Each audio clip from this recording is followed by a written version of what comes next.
Én vendéglátós vállalkozó voltam 35 évig, a férjem magántulajdonú vállalkozó.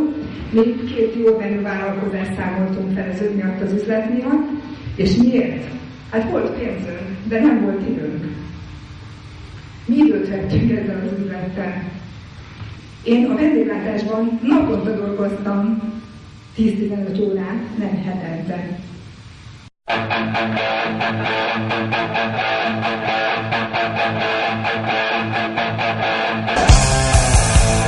...25 kilométerről, egy kisvárosból, hogy el kellene menni marketing tervet mondani. Hát, mondom, jó, fél óra múlva ott leszek. És akkor mondja a takarítónőm, hogy figyelj, mi történt veled? Mikor megjöttem, még olyan szomorú voltál, meg olyan öreg volt az arcod, most meg azt mondtam, hogy ragyogsz. Figyelj, nem megyek dolgozni.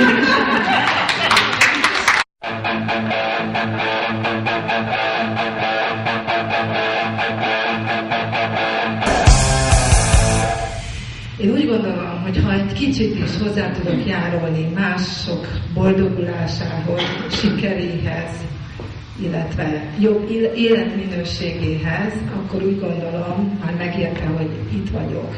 Én úgy gondolom, hogy az anyagiakon túl ez a legfontosabb.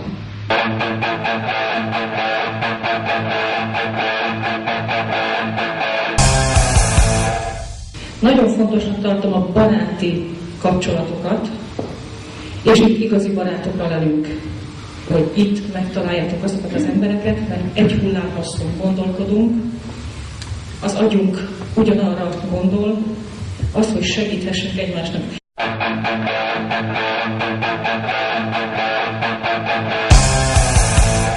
Megmondom őszintén, nagyon megtetszettek a termékek első látásra, mivel kb. 50%-kal csökkent az ilyen jellegű kiadásom, úgyhogy ez elmondható, hogy ez jó megtakarítás, és még legalább pénzt is lehet vele keresni, hát ez még egy plusz pontot jelentett.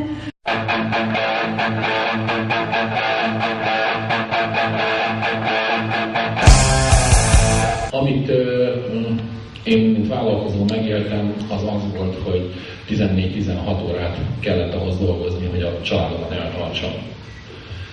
De amikor ezt az üzletet megismertem, és tényleg elkezdtünk ebbe komolyan dolgozni a Pankotai családdal, akkor tényleg egy sokkal nyugodtabb, csodásabb életkörülmény szintre értünk el.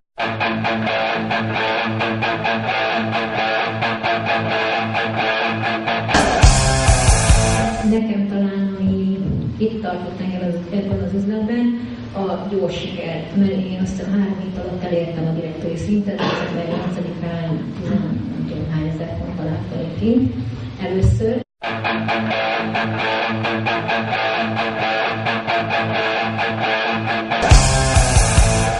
Annyit szeretnék csak, hogy ti mindannyian különleges emberek vagytok.